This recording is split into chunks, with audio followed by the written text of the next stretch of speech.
Bonjour à tous, bienvenue dans cette nouvelle vidéo, ce deuxième épisode des Vlogmas de Créer, etc., de cette première aventure de Vlogmas. J'espère que vous allez bien et que tout se passe bien pour vous en ce mois de décembre. Donc nous voilà avec la première question qui est quel est ton carnet, ta routine, ta pratique d'écriture dont tu es le plus fier en cette fin d'année 2023, donc de ce que tu as pu faire, écrire durant l'année 2023. Donc moi j'ai vraiment longtemps réfléchi parce qu'il y a pas mal de choses que j'aime beaucoup de ce que j'ai pu faire cette année, de ce que j'ai pu écrire, et puis finalement ce qui est ressorti c'est, alors je sais pas si c'est parce que je viens juste de le finir, donc peut-être que c'est encore tout frais pour moi, mais j'ai vraiment essayé de repenser à tout ce que j'avais fait. Mais c'est le carnet que j'ai fait. Le carnet, c'est un classeur en fait que j'ai fait pour Zoom sur une semaine ordinaire, qui était l'atelier que j'ai donné au mois d'octobre et qui est en fait pendant une semaine, on a vraiment noté tout ce qui se passait dans notre quotidien et ensuite on a rédigé, écrit, raconté, mis en scène tout ce qu'on avait récolté dans cette semaine. Et c'est vraiment, dans ce classeur, il y a vraiment tout ce qui constitue ma vie quotidienne en cette fin d'année 2023. Et j'ai écrit beaucoup, beaucoup. Je suis vraiment, ça a été, pour celles qui étaient dans l'atelier, en fait, ça n'a pas du tout été un long fleuve tranquille pour moi. Je leur ai beaucoup partagé de mes doutes créatifs. En fait, je me suis lancée dans cette aventure, j'avais très envie de faire, j'avais très envie de donner un atelier sur le quotidien parce que je trouve vraiment que c'est hyper important de raconter le quotidien, de garder des traces du quotidien. En tout cas, moi, ce sont des choses qui me touchent beaucoup quand je relis des textes de mon père ou de ma grand-mère qui racontent le quotidien. Donc c'est important de le faire et je suis même touchée quand je refeuillette des albums comme j'ai pu le faire avant l'atelier là, que j'ai fait il y a 10 ans, il y a 15 ans, quand mes enfants étaient encore à la maison avec moi. Donc je connais la valeur de ce projet, mais ça faisait longtemps que je ne l'avais pas pratiqué. Ça faisait longtemps que je m'étais pas lancée dans la construction d'un objet, puisque là, j'ai pas construit l'objet, c'était un classeur qui existait, mais je l'ai customisé, j'ai fait les intercalaires, j'ai passé du temps en fait à créer le support. Voilà, j'ai travaillé avec l'encre, bref, ça m'a pris en fait beaucoup de temps. Je n'avais pas du tout. Je me souvenais plus que de créer avec des photos, avec des décorations, avec beaucoup de textes. Ça prenait autant de temps. Et en fait, j'ai eu comme une bouffée d'angoisse à un moment parce que au moment de créer l'objet et puis de commencer à écrire, à tout ce qui était prise de notes, prise de photos, tout ça pour documenter pendant la semaine qu'on voulait documenter. Là, j'étais sur un nuage, j'étais vraiment à fond dedans. Et à partir du moment où il a fallu que j'écrive dans mon classeur, que je crée les pages, je me suis rendu compte que c'était hyper long et rien ne me plaisait de ce que je faisais. J'ai eu comme un doute existentiel créatif à ce moment-là et ça m'a vraiment perturbée parce que j'étais dans un atelier, je voulais montrer, je m'étais engagée auprès des personnes de l'atelier à proposer des choses, des mails plusieurs fois par semaine, etc. Et moi-même, j'étais dans un doute créatif.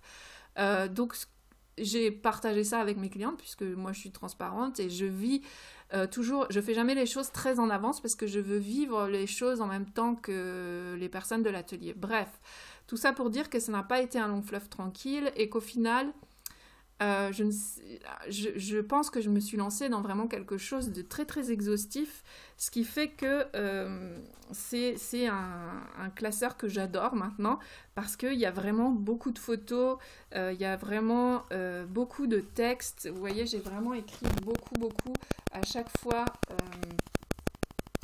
Je peux pas tout vous montrer, il y a beaucoup de photos aussi. Du quotidien, donc j'ai rajouté des textes que j'avais écrits cette semaine-là. Donc ça, c'est pour un jour. J'ai vraiment essayé de tout documenter. J'ai parlé des lectures que j'étais en train de lire. Je, je, je vais vous montrer. Il y avait une journée avec mon petit-fils pendant ce temps-là. J'ai inséré dans mon, dans mon classeur des dessins. Enfin voilà, j'ai vraiment... ça faisait longtemps en fait que j'avais pas fait de livret autant documenté sur une si courte période. C'est-à-dire que là, j'ai une semaine documentée. D'habitude, enfin, vous voyez bien tout ce que j'ai, voilà, tout ce que j'ai écrit, c'est juste pour raconter une semaine. Donc, dans mes textes, il y a vraiment beaucoup de détails sur la vie quotidienne. J'ai essayé aussi de parler de chaque membre de ma famille, de faire une ou plusieurs pages sur mes petits-enfants, sur mes enfants. Donc c'est vraiment de ce qui se passait aussi dans mes ateliers à ce moment-là, évidemment avec mon mari. Bref, je suis très heureuse, vraiment très heureuse de cette semaine-là que j'ai documentée. Et ça m'a redonné le goût de faire des carnets avec beaucoup de photos. Pour ceux et celles qui arrivent sur la chaîne et où je parle beaucoup d'écriture, en fait, je viens du monde du scrapbooking, c'est-à-dire que ma créativité, j'ai commencé à vraiment vivre beaucoup ma créativité avec le scrapbooking quand j'ai commencé en 2005, peut-être 2004 ou 2005, et j'ai beaucoup créé avec le scrapbooking. J'ai eu la chance de faire partie d'équipes créatives, de faire partie d'un magazine, le magazine Histoire de Page, et puis dans mes albums de scrapbooking, j'ai commencé à écrire. Il y avait toujours des journalings, il y avait toujours des textes, et petit à petit l'écriture a pris toute la place. J'ai eu envie vraiment, déjà le fait de... le scrapbooking, c'est beaucoup de matériel quand même. Et à un moment, j'ai déménagé et je me suis séparée de quasiment tout mon matériel que j'ai donné à une association de scrapbooking. J'ai gardé vraiment que l'essentiel, les outils, et puis voilà. Mais j'ai donné beaucoup de tampons, des choses comme ça. Et puis, du coup, j'ai vraiment eu envie d'explorer l'écriture, d'aller à fond dans l'écriture. Et puis là, en ce moment, c'est comme si les deux se rejoignaient. Et je trouve que ce classeur, même si c'est pas du scrapbooking, hein, c'est vraiment l'écriture. Alors, il y a de l'écriture et de la photo, mais il y a quand même très peu de décoration. Vous voyez, en général, les pages, c'est une photo, du texte et un petit titre comme ça, mais ça n'a rien à voir avec du scrapbooking. Mais c'est un peu quand même, voilà, les deux choses qui se rencontrent, le récit avec beaucoup d'écriture et en même temps l'illustration. Et je trouve que ce classeur, que donc j'ai fini il y a peut-être 2 semaines, du coup ça m'a pris beaucoup de temps à le faire, mais on a allongé l'atelier, c'était pas grave. Et bien, je trouve qu'il illustre vraiment mon évolution créative aussi, et c'est pour ça peut-être que j'en suis fière. Je suis fière parce que j'y ai passé beaucoup de temps. Je suis fière parce que j'ai pas abandonné au moment où j'avais des doutes créatifs. Alors comment ça se traduisait les doutes créatifs pour moi? C'était que j'arrivais pas à m'y mettre, je procrastinais, et puis quand je réalisais des choses, je trouvais tout moche.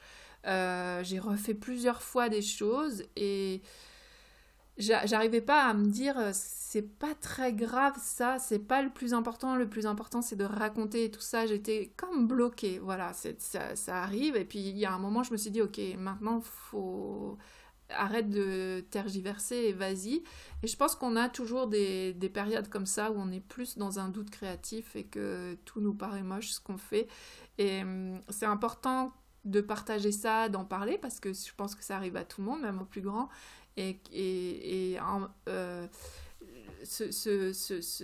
La réalisation de cet album-là, au-delà du souvenir et de tout ce qu'il contient comme anecdote de vie et tout ça, c'est aussi... je suis fière parce que j'ai réussi à surmonter ce stress créatif là et puis aller au bout et à pas bâcler parce que ça m'arrive d'avoir des stress et puis de me dire bon allez je finis le truc et voilà et là j'ai pas bâclé, je suis vraiment allée jusqu'au bout du bout et ça fait vraiment un objet fini dont je suis fière.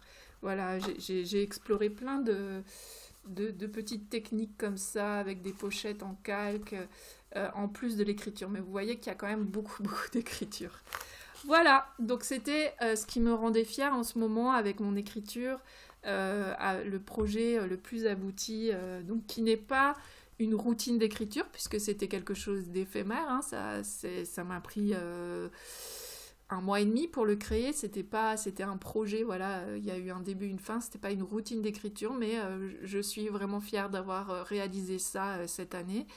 Et je remercie toutes les personnes qui étaient avec moi dans l'atelier et qui m'ont accompagnée dans la création de ce classeur.